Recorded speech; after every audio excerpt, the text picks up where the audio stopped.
Assalamualaikum warahmatullahi wabarakatuh. Sobat-sobat, kita bersama lagi di channel saya, channel Endang Jaya Putra, dalam dakwah Islam pencerahan.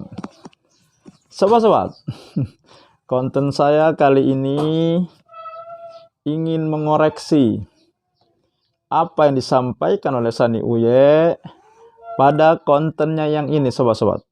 Ya, di kontennya yang ini dia menjelaskan bahwa bid'ah tidak semuanya sesat, akan tetapi terbagi 5 menurut kitab yang dibacanya, yaitu bahwa bid'ah itu bisa wajib, sunnah, haram, makruh, dan mubah.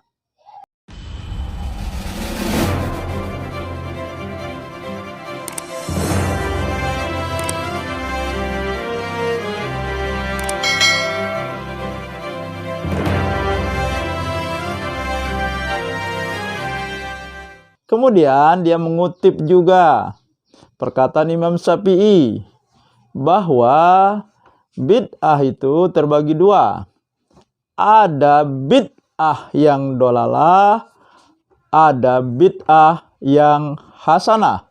Tetapi tidak ada contoh yang jelas mengenai bagaimana bid'ah yang wajib, bid'ah yang sunnah, bid'ah yang haram, bid'ah yang makruh, atau yang mubah. Di sini kelihatan sekali, ya, Sani Uye ini hanya pintar membaca kitab, namun tidak cerdas dalam memahami isi yang disampaikan. Dia hanya menerima apa adanya yang dia baca dari kitab tersebut. Dia telan mentah-mentah perkataan ulama di situ. Padahal kalau dia mau menggunakan akal pikirannya dan tidak berhenti hanya pada kitab-kitab yang ditulis para ulama, tetapi juga bagaimana yang disampaikan oleh Rasulullah mengenai ini, mengenai bid'ah ini. Jelas-jelas Rasulullah mengatakan kullu bid'atin dolalah. Setiap yang baru dalam perkara agama ini adalah sesat.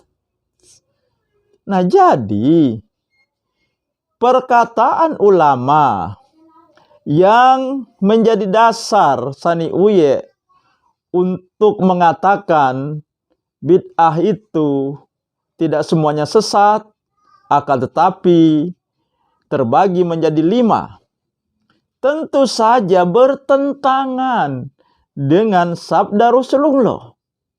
Siapa yang lebih layak kita jadikan hujah perkataannya? Perkataan ulama yang menulis kitab tersebut atau perkataan Rasulullah? Tentu saja perkataan Rasulullah.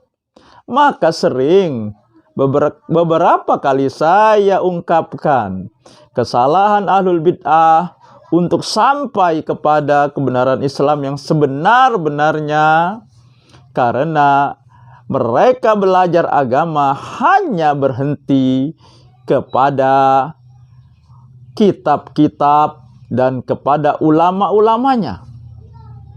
Mereka ingin mencari air jernih, tetapi tidak sampai ke mata air, hanya sampai ke sungai-sungai.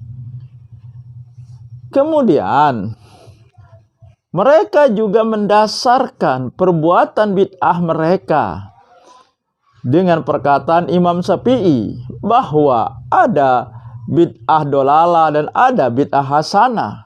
Padahal Imam Syafi'i juga mengatakan tidak seorang pun melainkan pernah luput tentang sunnah-sunnah Rasulullah.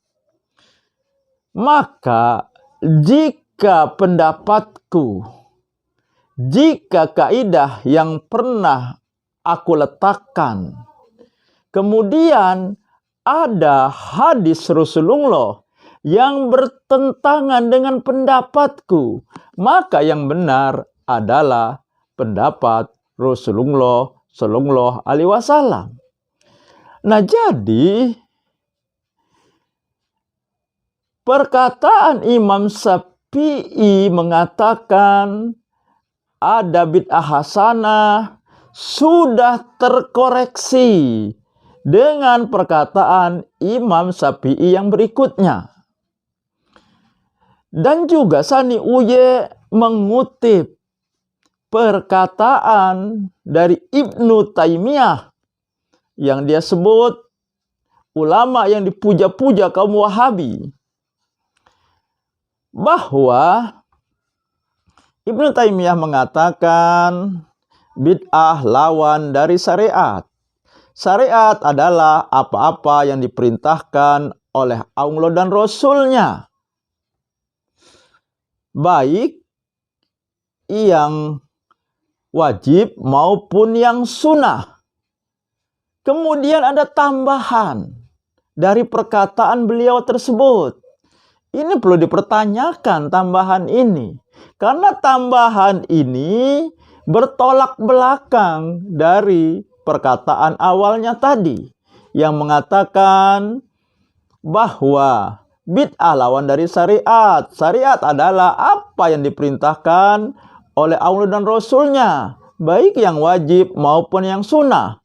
Tambahannya, walaupun sesuatu yang tidak pernah ada atau dilakukan di zaman Rasulullah. Bagaimana mungkin kita mengatakan itu sunnah kalau pada zaman Rasulullah tidak ada, tidak dilakukan? Karena sunnah itu harus bersandar kepada sepak terjang dari Nabi Muhammad Sallallahu Alaihi Wasallam. Jadi perkataan aslinya dari Ibnu Taimiyah sebenarnya seperti ini.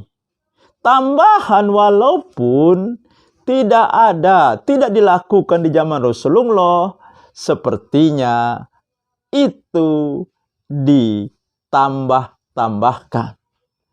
Nah, jadi sobat-sobat, penjelasan bahwa tidak semua bid'ah sesat seperti yang dikatakan Sani Uye berdasarkan kitab yang dia baca, ini menyesatkan, mendorong orang melakukan kesesatan dan melawan sunnah Rasulullah Sallallahu Alaihi Wasallam. Demikian sobat-sobat, semoga ini menginspirasi dan mencerahkan. Nasrum minallah patung qorib. Wassalamualaikum warahmatullahi wabarakatuh.